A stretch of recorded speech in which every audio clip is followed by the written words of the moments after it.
سے نکل گئے تو اللہ تعالیٰ نے ان پر موت کو طاری کر دیا، پھر اللہ تعالیٰ نے ان کو زندہ کر دیا۔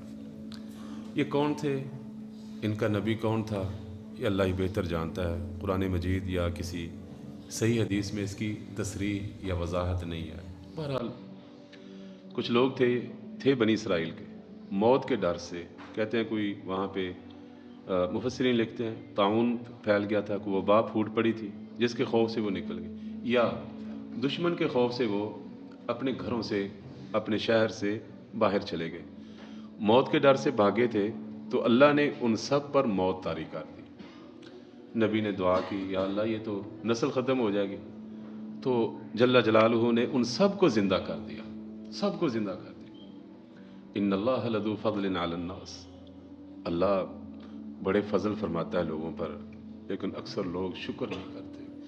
زندہ کر دیا۔ آگے اللہ نے جہاد کا تذکرہ کرنا، اس لیے اللہ نے تمہید کے طور پہ یہ کہا کہ وہ موت کے ڈر سے گھروں سے نکلے تو سب پر موت طاری آ گئی۔ تو جہاد سے گھبرا کے بندہ گھر بیٹھ جائے، میدان جہاد میں نہ نکلے، تو اس کا یہ مطلب ہرگز نہیں کہ ان کو موت نہیں آئے گی، موت نے آ جانا ہے۔ آگے پھر اللہ تعالیٰ نے بنی اسرائیل کا قصہ بیان فرمایا کہ جب ان کو گھروں سے بے دخل ہو گئے، شکست ہوئی، اور ان کے بچے اور ان کی عورتیں غلام اور لونڈیاں بن گئے، تو کچھ دیر بعد انہیں احساس ہوا، انہوں نے اپنے نبی سے کہا کہ کوئی ہمارے اوپر بادشاہ مقرر کریں جس کی سربراہی میں ہم اللہ کے راستے میں جہاد کریں۔ تو انہوں نے کہا بھی ہو سکتا ہے جہاد اللہ فرض کر دے، پھر تم جہاد کرو ہی نہ۔ پھر نہیں ایسے کیسے ہو سکتا ہے، اب ہمارے پاس رہا بھی کیا ہے، بیوی اور بچے اور ہماری عورتیں جو ہیں وہ دشمن کے قبضے میں ہیں، اور ہم بھی گھروں سے باہر نکال دیں، ہم شہروں سے باہر ہیں، اب باقی کیا بچ، اب ہم لڑیں گے۔ انہوں نے کہا ٹھیک ہے، اللہ سے دعا کی، اللہ نے ایک بادشاہ مقرر کر دیا، جناب طالوت کو۔ اب جب جناب طالوت کو بادشاہ مقرر کیا تو انہوں نے اعتراض کیا کہ یہ بادشاہ کیسے ہو سکتا ہے، نہ اس کے پاس جناب کوئی بہت بڑی قوت، اور نہ ان کے پاس کوئی مال ہے، اور نہ ہی یہ جو خاندانی طور پہ جو بادشاہ چلے آ رہے ہیں، نہ اس خاندان سے اس کا تعلق ہے۔ تو جناب اس وقت کے نبی نے کہا کہ دیکھیں یہ اللہ کا انتخاب ہے، تم نے بادشاہ مانگا تھا، اللہ نے اس کو مقرر کیا ہے۔ وزادہ بسطۃ فی العلم والجسم، اس کے اندر دو خوبیاں ہیں جو کسی بھی بادشاہ میں ہونا ضروری ہیں، کیا ہے؟ علم اور قوت، علم اور قوت۔ علم ہے اس کے پاس اور جسمانی طور پہ وہ ٹھیک ہے، مضبوط ہے، جہاد کرنا ہے نا، اور وہ علم بھی اس کے پاس ہے اور قوت بھی ہے، یہ دونوں چیزیں جہاد میں آتی۔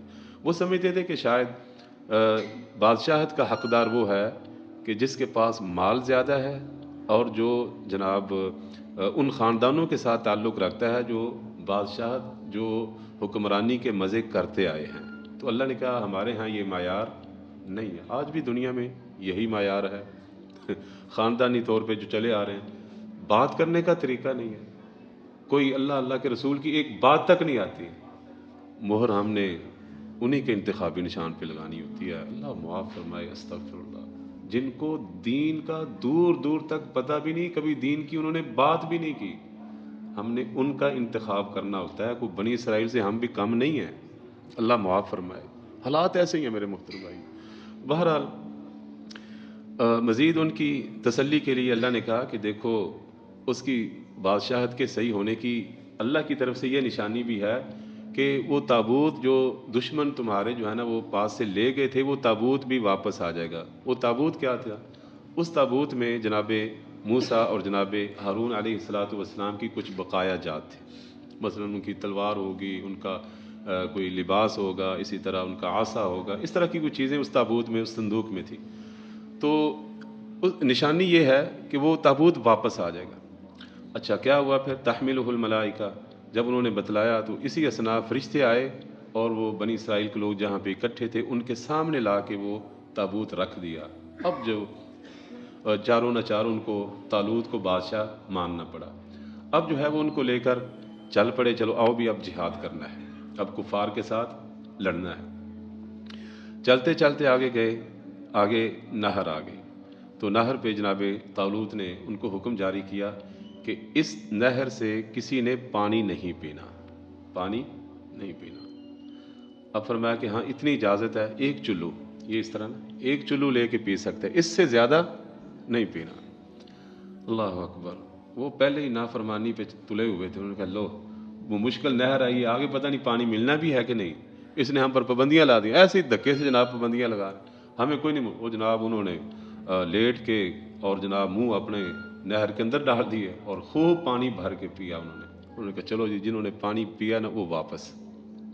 اب باقی جو تھے کہتے ہیں جنہوں نے چلو اپنے طالوت علیہ السلام کے جو بادشاہ تھا اس کے حکم کے مطابق چلو پیا، وہ تھوڑے ہی لوگ رہ گئے تھے، کہتے ہیں ان کی تعداد تقریباً اصحاب بدر یعنی بدر والوں کے قریب تھی، 300 کچھ تھے جو بچے۔ اب انہوں نے نہر کو پار کیا، ان کو لے کر جناب طالوت میدان میں گئے، آگے دیکھا آگے کفار کی تعداد بہت زیادہ تھی، یہ کتنے تھے 313، آگے کفار کی تعداد بہت زیادہ تھی۔ اب وہ کہنے لگے لا طاقت لنا اليوم بجالوت وجنود، کمزور ایمان والے بھی ہوتے ہیں، بظاہر یعنی جو ظاہری اسباب ہوتے ہیں ان کو دیکھ کر کہنے لگے کہ آج بھی اس کا تو مقابلہ نہیں ہم کر سکے، لیکن کچھ اللہ والے ان حالات میں بھی ہوتے ہیں جو بڑی مثبت بات کرتے ہیں۔ یہ پریشان کن حالات میں مثبت بات کرنے والے بہت کم ہوتے ہیں۔ مثلا آج جس طرح اپنے ذرا حالات کو دیکھیں، پاکستان کے حالات کو، عموماً انہیں جی کچھ بھی نہیں بچا، مارے گئے یہ، حالانکہ ان حالات کو بھی درست کیا جا سکتا ہے۔ ان حالات کو اللہ کے رسول صلی اللہ علیہ وسلم کی سیرت اس میں کیا ہے، جب آپ صلی اللہ علیہ وسلم مکہ سے مدینہ منورہ گئے اور پھر مسلسل مہاجر جو ہے وہ مدینہ آ رہے تھے، تو مدینے کا جو اقتصادی معاملہ تھا وہ کیا ہو گیا تھا، اس کا توازن بگڑ گیا تھا۔ پھر اس پہ کیا کیا تھا آپ صلی اللہ علیہ وسلم نے، آپ نے وہ مواخات مدینہ جو کروائی تھی وہ یہی تو تھی کہ آپ نے ایک ایک ساتھی اپنے ساتھ لے جانا ہے اور اس کو اپنے ساتھ شریک کرنا ہے، اپنے ساتھ۔ کیا خیال ہے آج اگر صاحب حیثیت لوگ جو ہیں وہ دوسرے اپنے جاننے والے، اپنے محلے والے، اپنے گلی والے، ان کو اپنے ساتھ اپنے مال میں شریک کر لیں، غربت ہے؟ اللہ نے تو ساری چیزیں بتلا دی ہیں، اللہ نے تو سارے راستے بتلائے، لیکن ہم اس طرف آنے والے نہیں ہیں۔ اللہ معاف فرمائے، کوئی ترتیبات نہیں ہے۔ بہرحال جب وہ آگے گئے تو انہوں نے کہا جی اس سے تو جنگ نہیں ہو سکتی، اس سے مقابلہ نہیں ہو سکتا۔ تو اللہ والے جو میں نے عرض کی نا، انہوں نے کہا کہ نہیں، کم من فئۃ قلیلۃ غلبت فئۃ کثیرۃ، یہ ایمان کی بات ہوتی ہے۔ بعض دفعہ ایمان بندے کا اوپر تک ہوتا ہے، آسمان تک پہنچا ہوتا ہے، ایمان کا لیول جو ہے آسمان تک پہنچا ہوتا ہے۔ جناب عمر رضی اللہ تعالیٰ عنہ کے پاس جب ابو سفیان اس وقت ابھی مسلمان نہیں ہوئے تھے، کافر تھے، انہوں نے معاہدہ توڑ دیا تھا صلح حدیبیہ کا، پھر انہیں احساس ہوا کہ میں نے غلطی کی ہے، پھر وہ صلح کی تجدید کے لیے مدینہ منورہ آئے، تو علی سے بات کی رضی اللہ عنہ، ابو بکر سے، اللہ کے رسول، کسی نے کوئی جواب نہ دیا۔ جناب عمر کے پاس آئے، آ کر کہنے لگے کہ آپ نیکی کریں، یہ آپ صلی اللہ علیہ وسلم کے ساتھ میرا معاہدہ کروا دیں، صلح کی تجدید کروا دیں۔ جناب عمر نے پتہ کیا کہا، کہتا مجھ سے کہہ رہے ہو میں تمہارے ساتھ صلح کا معاہدہ جو ہے وہ اس کی تجدید کروا دوں؟ میرے پاس کوئی بھی نانا ہو، میرے پاس چونٹیاں بھی ہوں، ان کو لے کر میں تمہارے خلاف اکیلا ہی جہاد کروں گا۔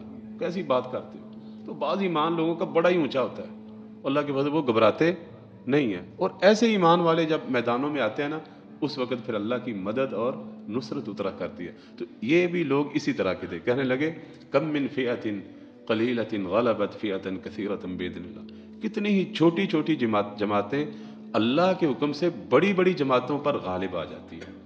اب جی جب مقابلہ شروع ہوا، اللہ جل جلالہ نے جناب داؤد کو، جو اس لشکر میں ایک چھوٹے سے سپاہی تھے، ایک عام سپاہی تھے، بس ان کا اور درجہ کچھ نہیں تھا، ایک سپاہی، انہوں نے کیا کیا، انہوں نے دشمن کا جو سپہ سالار تھا یا ان کا جو بادشاہ تھا نا جالوت، اس کو انہوں نے آگے بڑھ کے قتل کر دیا۔ جیسے ہی ان کا سپہ سالار اور ان کا بادشاہ قتل ہوا تو ان میں بھگدڑ مچی اور انہوں نے خوب ان کو قتل و غارت ان کی، اور اللہ جل جلالہ نے اس چھوٹے سے لشکر کو ان پر فتح دے دی، فتح یاب ہو گئے۔ اللہ اکبر، دعائیں کی اور پھر اللہ نے فتح دی۔ بعین ہی اللہ کے رسول صلی اللہ علیہ وسلم کی زندگی دیکھیں تو میرے محترم بھائیوں، غزوہ بدر ہو یا غزوہ احد ہو یا غزوہ خندق ہو، اللہ اکبر، غزوہ بدر غزوہ خندق کے مقابلے میں کچھ بھی نہیں. اگرچہ غزوہ بدر جو ہے اپنے ہاں اس کے معروف ہر شخص جو ہے وہ جانتا ہے، بدری صحابی ان کا مقام یقیناً وہ اپنی جگہ، لیکن جو خندق خندق کا جو غزوہ تھا وہ تو انتہائی خوفناک اور ہولناک تھا. کتنا ہولناک تھا؟ قرآن کے الفاظ ہیں وَبَلَغَتِ الْقُلُوبُ الْحَنَاجِرَ، دل یہاں تک پہنچ گئے تھے، خوف اتنا تھا. پورا عرب جو ہے اس نے مدینہ منورہ کا محاصرہ کر لیا تھا. پورا عرب مدینہ منورہ کا آ کے محاصرہ کر لیتا ہے. اب حالات انتہائی سنگین تھے، اور مسلمانوں کی اقتصادی مالی حالت یہ تھی کہ وہ آپ نے سنا ہوا ہے کہ پیٹوں پر کیا باندھے ہوئے تھے؟ پتھر. اور سارے عرب کا کیا کر رہے تھے؟ تنہا مقابلہ.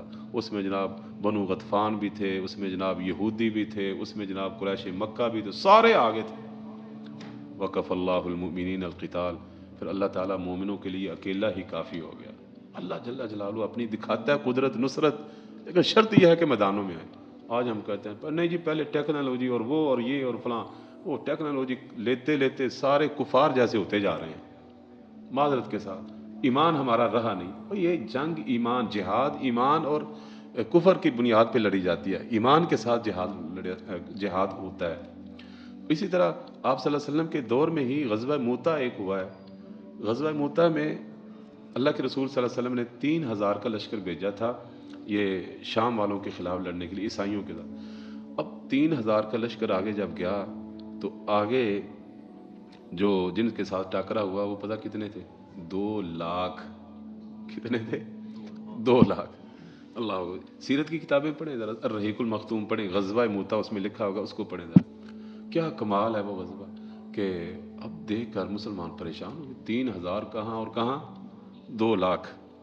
اب بعض لوگوں نے مجلس سے مشاورت کی، آپ صلی اللہ علیہ وسلم نے امیر مقرر کیے تھے، یہ امیر ہے، یہ امیر ہے، یہ امیر ہے، یہ شہید ہو جاتے، دوسرا ہو جاتے، تیسرا ہو جائے تو پھر فلاں، تیسرے تک بلا آپ نے کہا تھا. 3 امیر مقرر کیے تھے. تو ان میں سے ایک نے کہا کہ بھائی اللہ کے رسول صلی اللہ علیہ وسلم، کہنے لگے مشاورت ہوئی کہ اللہ کے رسول صلی اللہ علیہ وسلم کو حالات سے آگاہ کرتے ہیں کہ یہ نئی صورتحال سامنے آئے. تو جناب عبداللہ بن رواحہ رضی اللہ تعالیٰ عنہ کہتے ہیں سبحان اللہ، آج ہی تو موقع ملا ہے، جس چیز کی طلب میں نکلے ہو وہ ہمیں نظر آ رہی ہے، شہادت کے لیے ہم نکلے تھے وہ تو سامنے آ رہی ہے. تو اس چیز کے لیے اللہ کے رسول صلی اللہ علیہ وسلم سے ہم جناب مشورہ کرنا ہے، اللہ کا نام لے کے آگے بڑھو. اللہ کا کرنا ایسا ہوا، یہ جو 3 آپ نے امیر مقرر کیے تھے ایک ایک کر کے شہید ہو گئے، اور کمال درجے کی جواں مردی اور بہادری کے ساتھ لڑے. جناب زید بن حارثہ، جعفر طیار اور جناب عبداللہ بن رواحہ، ایک کے بعد دوسرا، دوسرے کے بعد تیسرا، تینوں شہید ہو گئے. اس کے بعد مسلمانوں کا جھنڈا پڑا ہوا تھا. ایک آدمی آگے بڑھا، کہنے لگا یہ کون اس کو لے گا؟ کہا خالد کو آپ لے لو. خالد بن ولید رضی اللہ تعالیٰ عنہ نے کہا نہیں، انہوں نے کہا نہیں پکڑو آپ لو اس کو. اللہ نے جناب خالد بن ولید رضی اللہ تعالیٰ عنہ نے وہ جھنڈا پکڑ لیا. اللہ کے رسول صلی اللہ علیہ وسلم کو اللہ جل جلالہ مدینہ میں بیٹھے وہ سارا منظر دکھا رہا تھا. تو اللہ کے رسول صلی اللہ علیہ وسلم کی آنکھوں سے آنسو جاری تھے. فرمایا کہ زید نے جھنڈا پکڑا، وہ شہید ہو گیا. جعفر نے پکڑا، وہ بھی شہید ہو گیا. عبداللہ بن رواحہ نے پکڑا، وہ بھی شہید ہو گیا. کہتے اب اللہ کی تلواروں میں سے ایک تلوار نے پکڑ لیا، اللہ کی تلواروں میں سیف اللہ من سیوف اللہ، اس نے پکڑ لیا خالد نے. پھر خالد نے ایسی جنگ لڑی، ایسی ترتیب لگائی کہ 2 لاکھ پر وہ غالب آ گئے. کہتے ہیں میرے اکیلے کے ہاتھ سے 9 تلواریں ٹوٹی، 9 تلواریں میرے اکیلے کے ہاتھ سے ٹوٹی.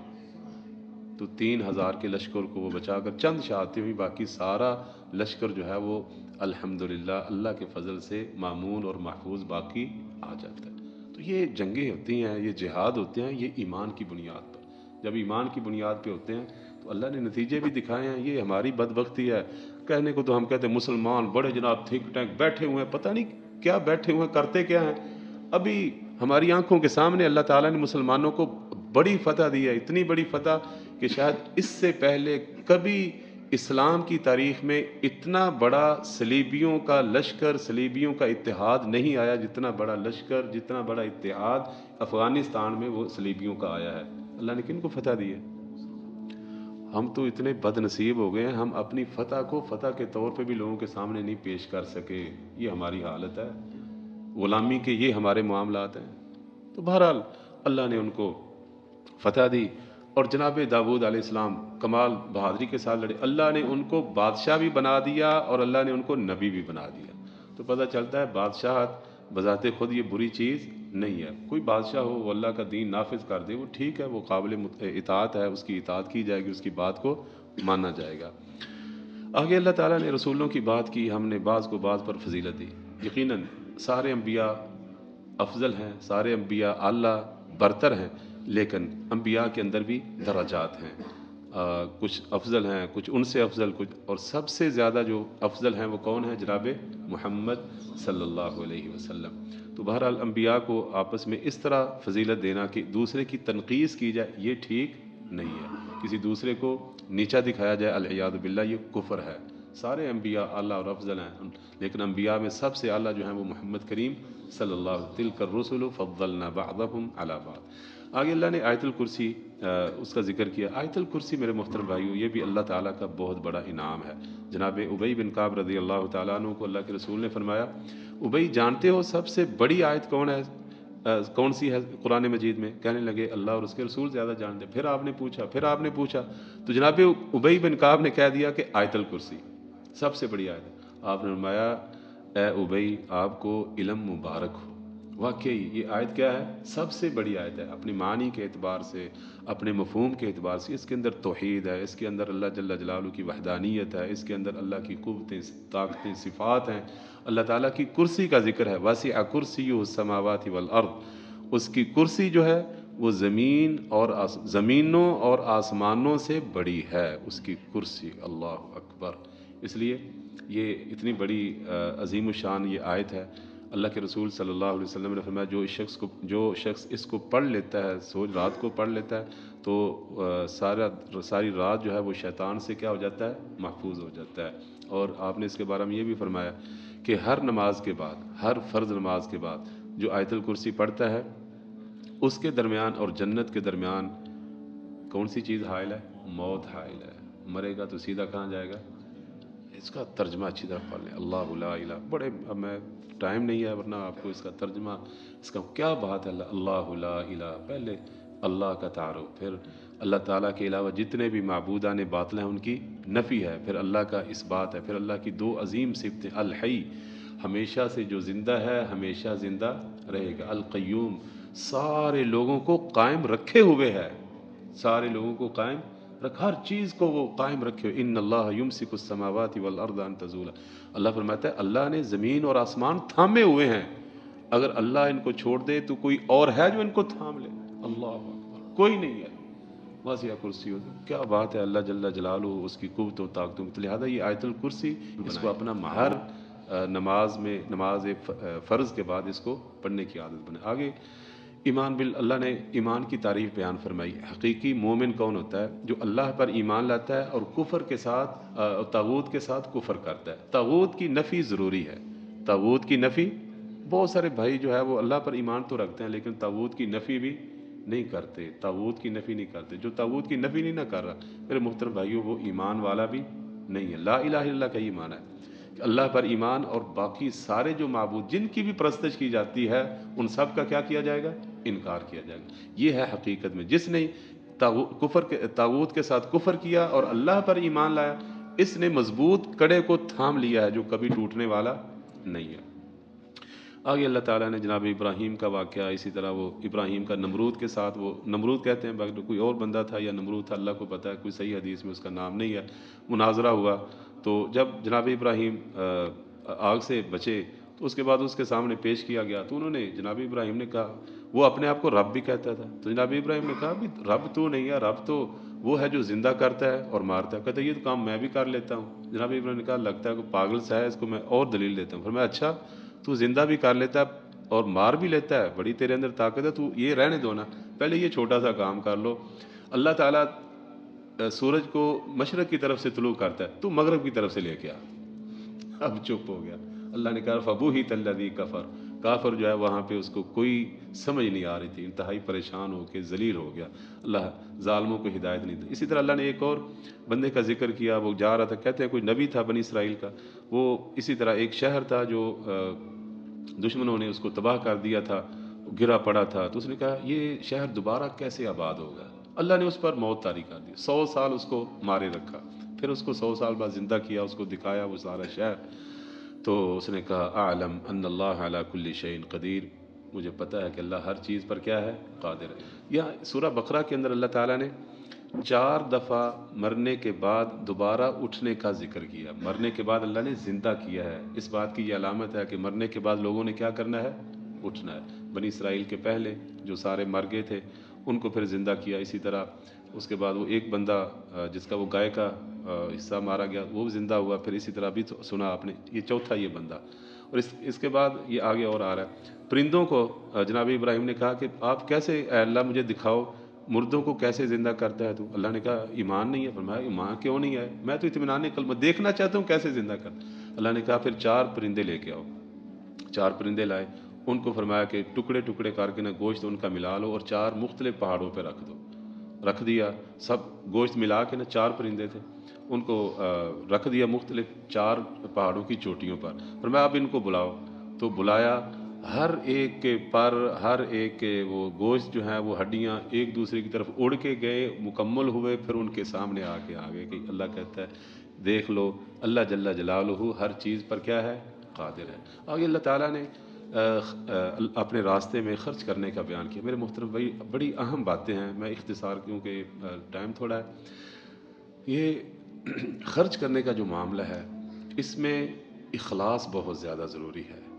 خرچ کرنے میں ریاکاری یا خرچ کرنے کے بعد اگلے بندے کو جتلانا، احسان اس کے اوپر رکھنا، یہ اس کی مثال اللہ جل جلالہ نے بیان فرمائی ہے کہ ایسے ہے جس طرح چٹیل میدان ہے، اللہ نے فرمایا ایک پتھر ہے، ایک چٹان ہے، اس کے اوپر تھوڑا سا گرد و غبار پڑا ہوا ہے، یہ اس نے جو صدقہ کیا گرد و غبار تھوڑا سا اس کے اوپر آیا، یعنی کچھ فائدہ اس کو ہونے لگا، فرمایا پھر اچانک اس پر تیز بارش آئی، اس تیز بارش نے وہ پتھر بالکل دھو دیا، چکنا ہو گیا، اس پر کوئی چیز بچی نہیں ہے۔ اسی طرح خرچ کرنے والا خرچ کرنے کسی لوگوں کو دینے والا، صدقہ خیرات کرنے والا، اگر وہ صدقہ کرنے کے بعد ریاکاری کرتا ہے یا وہ اسی طرح اپنا احسان جتلاتا ہے تو اس کے لیے کچھ نہیں بچتا، العیاذ باللہ، استغفر اللہ۔ اور ہمارا کہ جو اللہ کی رضا کے لیے خرچ کرتا ہے، میں اس کی مثال ایسے ہے کہ ایک اونچا جو ہے وہ کھیتی ہے، وہاں پہ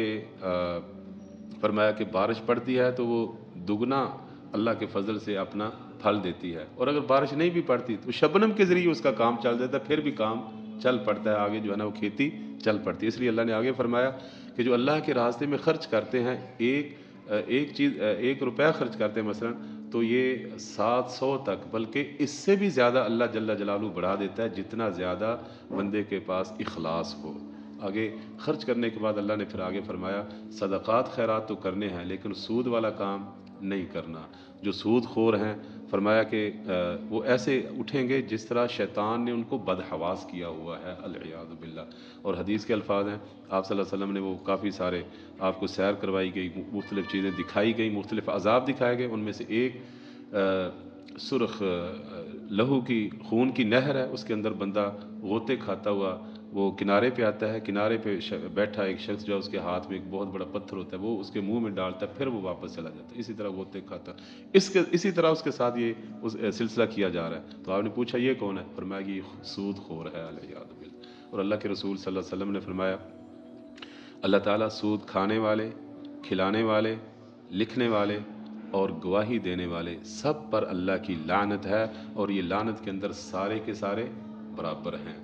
اللہ سود کو مٹاتا ہے اور صدقات کو اللہ تعالیٰ بڑھاتا ہے، اس لیے صدقات کا نظام ہونا چاہیے۔ ہمارا تو نظام اللہ تعالیٰ نے ہمیں دیا ہوا ہے، بس اب غلامیاں ہیں کفار کی، ہم اپنا نظام بھی نافذ نہیں کر سکتے، العیاذ باللہ۔ بلکہ کہا جاتا ہے کہ مسلمانوں کے پاس اتنی دولت ہے، اب تو یہ سوشل میڈیا کا دور ہے، بتلایا جاتا ہے اور بالکل یہ حقائق بھی ہیں کہ پاکستانی بہت سارے لوگ، یہ میں نہیں کہنا چاہتا کہ حلال کا ان کا حرام کا یہ الگ کر دیں، جو پیسہ انہوں کا سوئٹزرلینڈ کے بینکوں میں پڑا ہوا ہے یا دیگر بینکوں میں پڑا ہوا ہے، باہر کے ملکوں میں پڑا، وہ آ جائے نا تو پاکستان کو IMF سے قرضہ لینے کی ضرورت نہیں ہے۔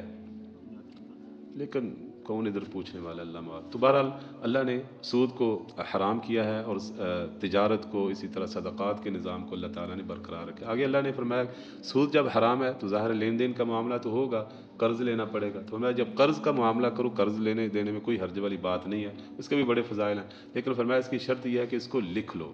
اس کو کیا کرو, لکھ لو. عموماً ہم ایک دوسرے جب قرض لیتے ہیں تو لکھتے نہیں, لکھ لیا کریں, یہ اللہ کا حکم ہے. اس کو لکھ لو, اس کی تحریر بنا لو, اس پر 2 گواہ بنا لو, اس پر 2 گواہ. مثلا میں فلاں بن فلان اقرار کرتا ہوں کہ میں نے فلاں بن فلان سے اتنے پیسے مبلغ لیے ہیں جن کا نصف اتنا ہے, اور میں اتنی دیر تک جو ہے وہ واپس کرنے کا پابند ہوں گا. آگے جناب 2 گواہوں کے وہ وہاں پہ دستخط لے اور خود بھی اپنے دستخط کرے, اور یہ تحریر کس کے پاس ہونی چاہیے, جس نے قرض دیا ہے. جب وہ قرض واپس کرے تو وہ, اب تو اللہ معاف فرمائے قرض لے کر بھول جاتے ہیں, دیتے ہی نہیں ہے. اگر کوئی مانگتا ہے تو آگے سے دھمکیاں بھی لگاتے ہیں, جو کرنا ہے کر لے وے. استغفر اللہ ثم اللہ سے ڈریں. یہ بات یاد رکھیں. میں ایک آپ کو حدیث سنانے لگا ہوں. آپ صلی اللہ علیہ وسلم نے فرمایا کہ جو قرض لیتا ہے اس نیت سے کہ وہ ادا کر دے گا, اللہ جل جلالہ اس کی طرف سے ادا کر دے گا, اللہ اسے توفیق دے گا, وہ کر لے گا. اور جو شخص لیتا ہے قرض اس نیت سے کہ وہ ادا نہیں کرے گا, اللہ اس کو توفیق ہی نہیں دیتا. اور بہت سارے لوگ شاید میرا خیال ہے دین سے دوری ہے نا, وہ اس نیت سے ہی لیتے ہوں گے میں کہاں سے دے سکتا, وہ بھی اللہ سے دعا کر, اللہ توفیق دے گا, اللہ توفیق دے گا, آپ اتار لو گے. اور یہ باقی ایسے لوگوں کو میں جانتا ہوں, عملی طور پہ میں نے دیکھا ہے کہ ان کے پاس کچھ نہیں تھا, انہوں نے قرض لیا اور یہ ارادہ تھا کہ یہ دینا ہی دینا ہے. اللہ نے اسباب ایسے بنائے کہ انہوں نے اپنے حلال سے وہ اپنا قرض واپس کیا. تو اللہ کے رسول کی باتیں ہیں میرے محترم بھائیو, یہ حق ہے. آخر میں 2 آیتیں, یہ بڑا خزانہ ہے ہمارے لیے میرے محترم بھائی. سورہ بقرہ کی آمن الرسول بما انزل الیہ من ربہ والمؤمنون. اللہ کہتا ہے جو بندہ مانگتا ہے میں اس کو عطا کرتا ہوں. تو فرمایا رات کو جو پڑھ کے سو جاتا ہے یہ اس کے لیے کیا ہو جائیں گی, کافی ہو جائیں گی. آگے سورہ آل عمران ہے, انشاءاللہ پھر اس کا آگے بیان ہوگا. ھذا واللہ اعلم وصلی اللہ علیہ